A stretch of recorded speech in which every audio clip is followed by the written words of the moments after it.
গাজায় ফিলিস্তিনি স্বাধীনতাকামীদের সাথে ইসরায়েলি সেনাদের তীব্র লড়াইয়ের কথা স্বীকার নেতানিয়াহুর। অপারেশন গিডিয়নস চ্যারিয়টে আরও ৭৩ জন নিহত।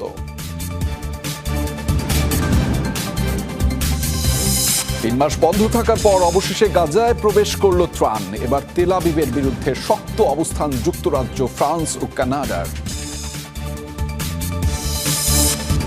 রাশিয়া ইউক্রেন যুদ্ধ বন্ধে শিগগিরই মুখোমুখি বৈঠকে বসবেন ট্রাম্প পুতিন। যুদ্ধবিরতি চাইলেও নিজেদের অঞ্চল থেকে সেনা হটাবেন না জেলেনস্কি।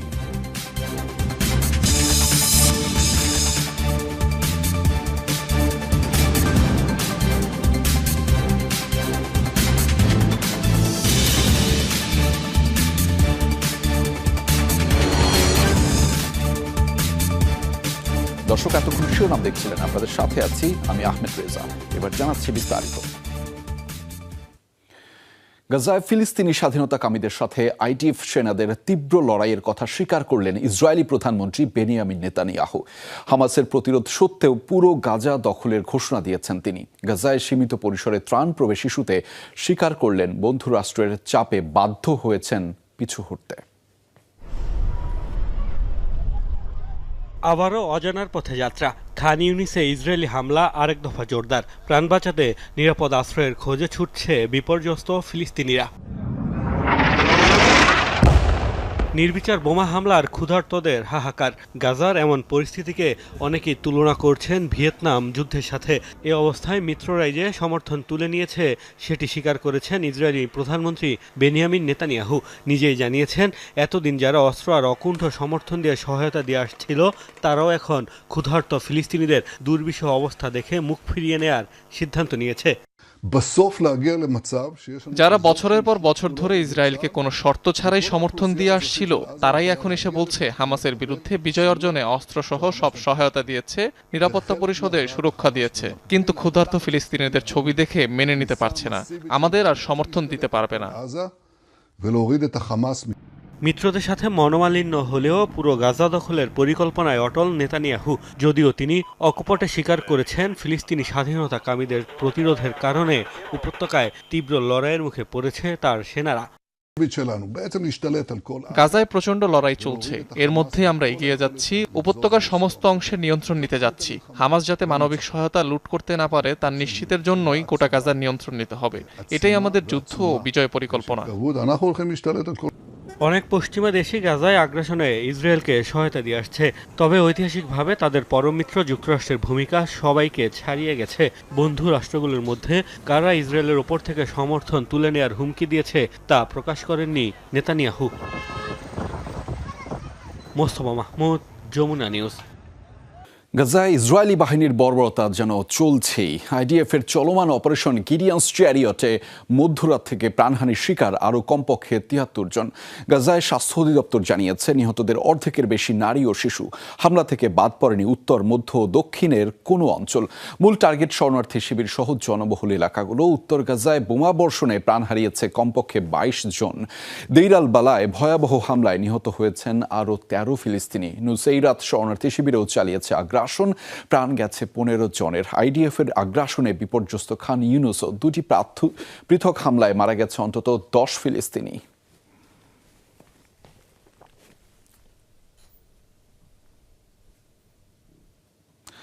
টানা ৩ মাস সম্পূর্ণ বন্ধ থাকার পর অবশেষে আবার ত্রাণ ঢুকল গাজায়। সোমবার জরুরি সহায়তা নিয়ে ৯টি ট্রাক প্রবেশ করেছে অবরুদ্ধ উপত্যকায়। এক বিবৃতিতে বিষয়টি নিশ্চিত করেছেন জাতিসংঘের মহাসচিবের মুখপাত্র স্টিফেন দুজারিচ। যদিও প্রয়োজনের তুলনায় এই ত্রাণ অতি সামান্য বলেও জানিয়েছেন তিনি। বলেন, গাজাবাসীকে বাঁচাতে উপত্যকায় দৈনিক অন্তত ৫০০ ত্রাণবাহী ট্রাক পাঠানো প্রয়োজন। বিশ্ব খাদ্য কর্মসূচি জানিয়েছে, গাজার ১০ লাখ মানুষের জন্য ৪ মাসের খাদ্যপণ্য সীমান্তে মজুত করেছে তারা। যদিও উপত্যকায় ঠিক কতটুকু ত্রাণ প্রবেশ করতে পারবে কিংবা কিভাবে তা বিতরণ করা হবে তা এখনো স্পষ্ট করেনি ইসরায়েল।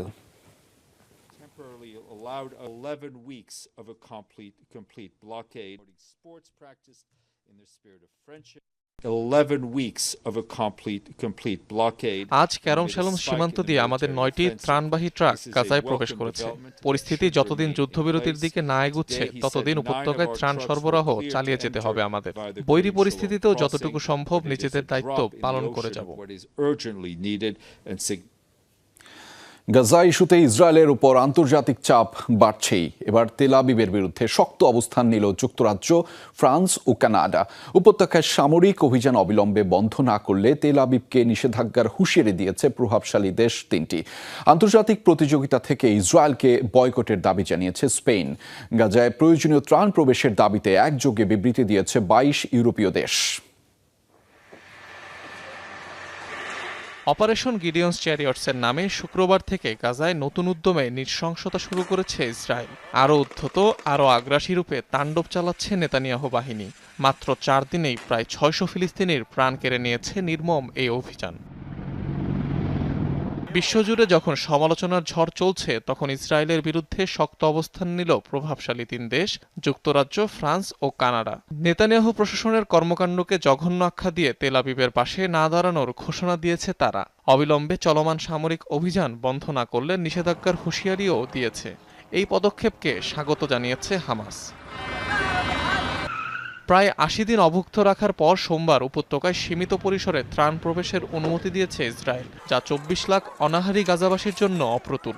তাই ত্রাণ সংক্রান্ত বিধিনিষেধ দ্রুত তুলে নেওয়ার তাগিদ লন্ডন, প্যারিস, অটোয়ার। এদিকে গাজায় আগ্রাসনের জেরে ইউরোভিশন সহ ইউরোপের বিভিন্ন আন্তর্জাতিক আয়োজন থেকে ইসরায়েলকে বাদ দেওয়ার দাবি জানিয়েছে স্পেন। 3 বছর আগে রাশিয়া যখন ইউক্রেন আক্রমণ করে, তখন তাদের সকল আন্তর্জাতিক প্রতিযোগিতা থেকে বাদ দেওয়া হয়। ইসরায়েলের বেলায়ও তা করা উচিত। দ্বিমুখী নীতি মানতে পারবো না, সংস্কৃতির ক্ষেত্রেও না। ফিলিস্তিনিদের প্রতি সংহতি প্রকাশ করছি। ফ্রান্স, স্পেন সহ গাজা ইস্যুতে ফিলিস্তিনিদের পক্ষে আওয়াজ তুলেছে ইউরোপের মোট 22টি দেশ। উপত্যকায় প্রয়োজনীয় ত্রাণের পূর্ণ সরবরাহের দাবিতে বিবৃতি দিয়েছে দেশগুলো। অনিক রহমান, যমুনা নিউজ।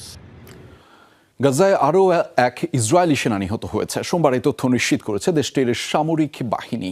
আইডিএফ জানিয়েছে উপত্যকার উত্তরাঞ্চলে অভিযানের সময় ঘটেছে এই ঘটনা। নিহত সেনার নাম পরিচয় প্রকাশ করেছে আইডিএফ, তবে নিহত ওই সেনার মৃত্যুর কারণ জানা যায়নি। প্রাথমিকভাবে ধারণা নিজ দেশের সেনাদের গুলিতেই মৃত্যু হয়েছে তার।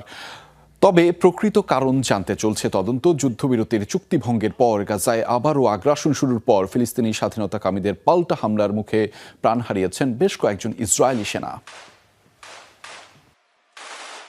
মারা যায়নি মোহাম্মদ সিনোয়ার, এমন দাবি করেছে ফিলিস্তিনি স্বাধীনতাকামী সংগঠন হামাস। গোষ্ঠীটির শীর্ষ নেতা ওসামা হামাদানের বরাতে এই তথ্য প্রকাশ করেছে ইরানি গণমাধ্যম তেহরান টাইমস। দাবি, মোহাম্মদ সিনোয়ারকে হত্যার লক্ষ্যে ইসরায়েল গাজায় বর্বরতা চালালেও তাদের অভিযান ব্যর্থ হয়েছে।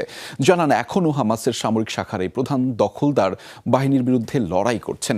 এর আগে সৌদি আরব ভিত্তিক সম্প্রচার মাধ্যম আল হাদাথ জানিয়েছে, গাজার টানেল থেকে উদ্ধার করা হয়েছে মোহাম্মদ সিনোয়ারের মরদেহ। ইসরায়েলের পররাষ্ট্রমন্ত্রীও দাবি করেছেন সিনোয়ারের মৃত্যুর জোরালো ইঙ্গিত পাওয়া গেছে।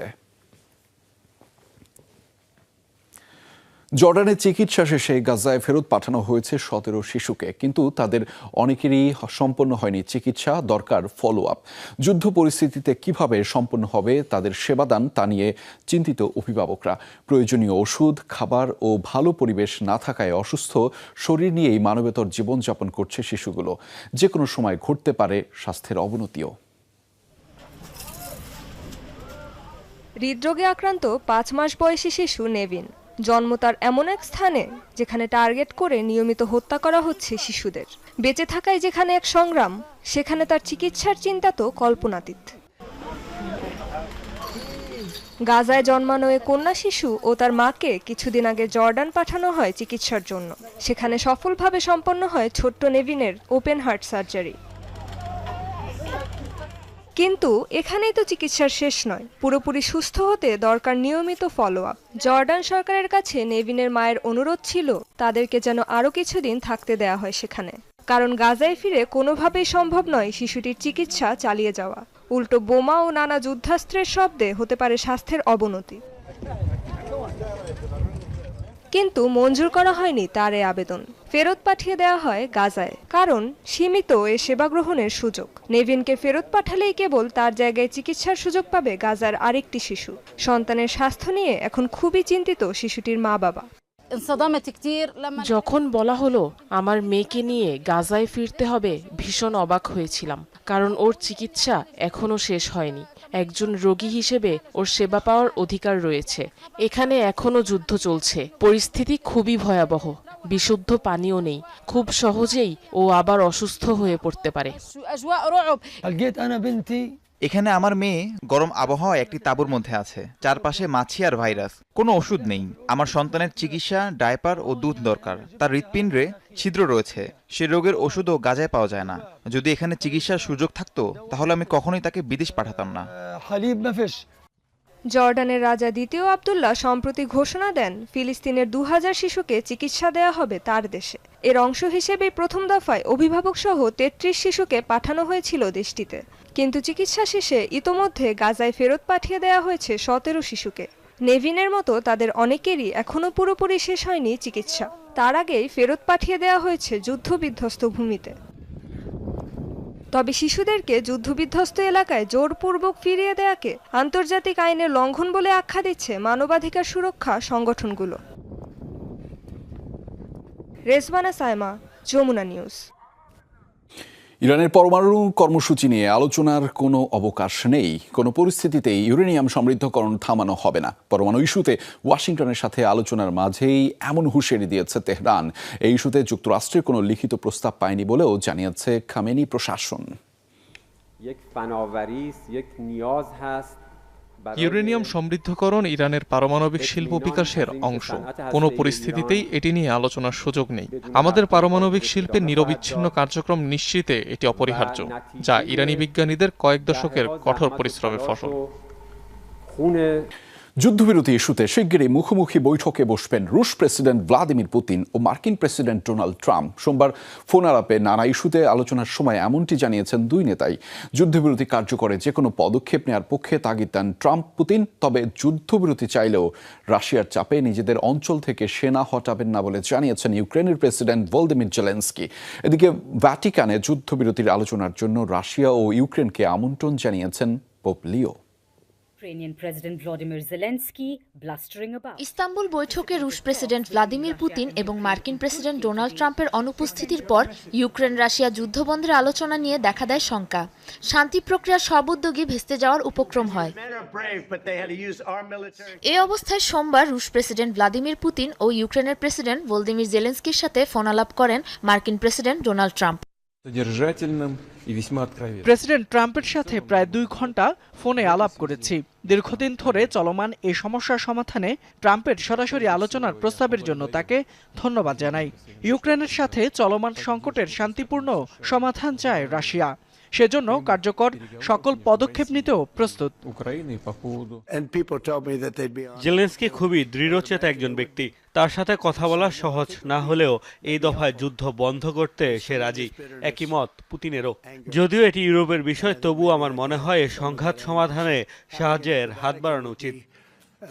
এদিকে যুদ্ধবিরতি চাইলেও রাশিয়ার চাপে নিজেদের অঞ্চল থেকে সেনা হটাবেন না বলে জানিয়ে দিয়েছেন ইউক্রেনের প্রেসিডেন্ট ভলোদিমির জেলেনস্কি।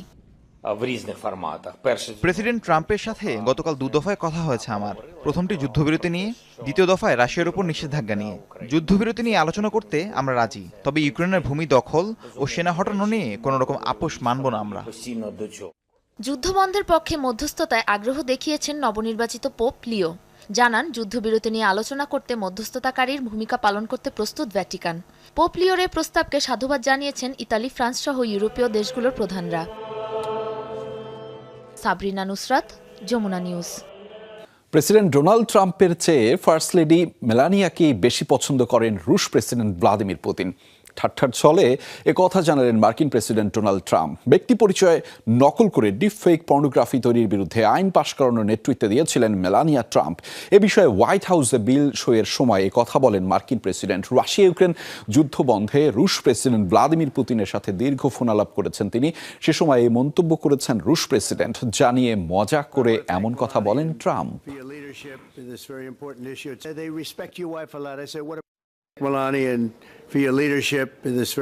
মেলানিয়ার মতো নিষ্ঠাবান ও সহানুভূতিশীল ফার্স্ট লেডি পেয়ে আমেরিকা ভাগ্যবান। সে খুবই দায়িত্ববান নারী। এমনকি পুতিন বলেছেন তিনি আমার স্ত্রীকে যথেষ্ট সম্মান ও পছন্দ করেন। আমি তখন তাকে আমার ব্যাপারে জিজ্ঞেস করি। তিনি জানান তিনি আমার চেয়ে বেশি আমার স্ত্রীকে পছন্দ করেন। আমি জানি না বিষয়টি কিভাবে নিব, তবে আমি এতে কিছু মনে করিনি। পাকিস্তানের সেনাবাহিনীর সাথে বন্দুকযুদ্ধে কমপক্ষে 12 সন্ত্রাসী নিহত হয়েছে। খাইবার পাখতুনখোয়া এবং বেলুচিস্তান প্রদেশে দুদিনের অভিযানে তাদের প্রাণ যায়। এ সময় গোলাগুলিতে নিহত হয় দেশটির নিরাপত্তা বাহিনীর 2 সদস্য। সোমবার এক বিবৃতিতে বিষয়টি নিশ্চিত করেছে পাকিস্তান ISPR। জানানো হয় নিহতরা সবাই বিচ্ছিন্নতাবাদী গোষ্ঠী TTP এবং BL এর সদস্য। গোয়েন্দা তথ্যের ভিত্তিতে রাজ্য দুটির বিভিন্ন স্থানে চালানো হয় অভিযান। দীর্ঘদিন ধরেই নিষিদ্ধ ঘোষিত সশস্ত্র গোষ্ঠী তেহরিক-ই-তালেবান বা TTPর শক্ত ঘাঁটি হিসেবে পরিচিত আফগান সীমান্তবর্তী রাজ্যগুলো। ইসলামাবাদের অভিযোগ, গোপনে সন্ত্রাসীদের মদত দিয়ে আসছে নয়াদিল্লি। গেল 5 মাসে প্রায় 300 সন্ত্রাসী হামলা হয়েছে খাইবার পাখতুনখোয়ায়। ট্যাটু বিড়ম্বনায় ভারত নিয়ন্ত্রিত কাশ্মীরের বাসিন্দারা হঠাৎই শরীরের উল্কি মুছে ফেলার হিড়িক তৈরি হয়েছে সেখানে। মূলত পাক ভারত উত্তেজনার জেরে নিরাপত্তা বাহিনীর অভিযান বেড়েছে কাশ্মীরে। শরীরে আঁকা ছবি, উক্তি, প্রতীক, বন্দুকসহ বিভিন্ন চিহ্নের কারণে সন্দেহের নজর পড়েছে অনেকের দিকে। জিজ্ঞাসাবাদ বা হয়রানির শিকারও হতে হচ্ছে অনেককেই। এ কারণেই আতঙ্কিত বাসিন্দাদের ভিড় বাড়ছে ট্যাটু রিমুভাল পার্লারগুলোয়।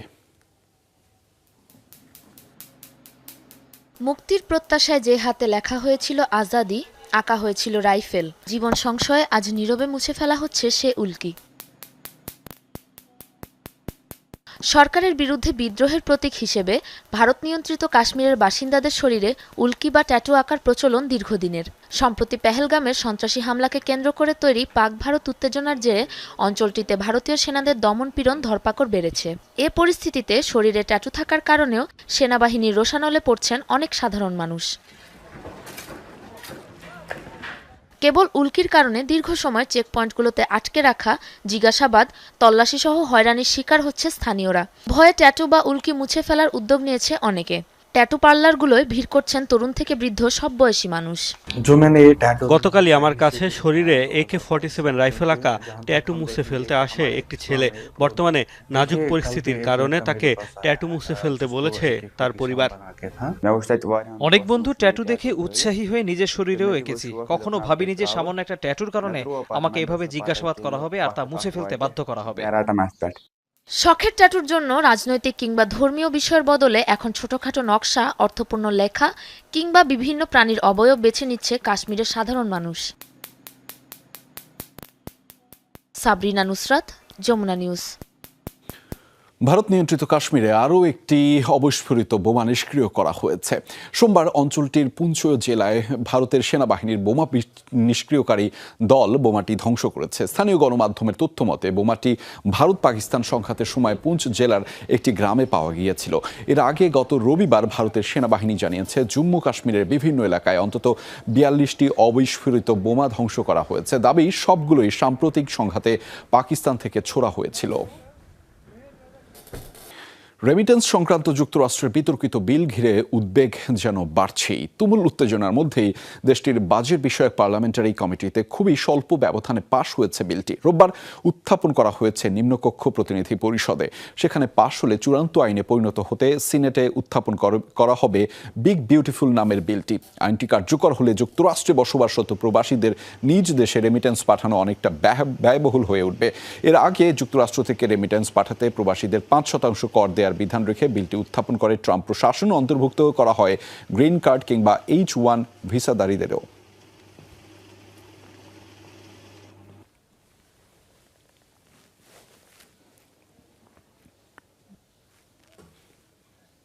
দর্শক, এই ছিল যমুনা আইডেস্কে। এতক্ষণ আমাদের সাথে থাকার জন্য আপনাদের সবাইকে ধন্যবাদ।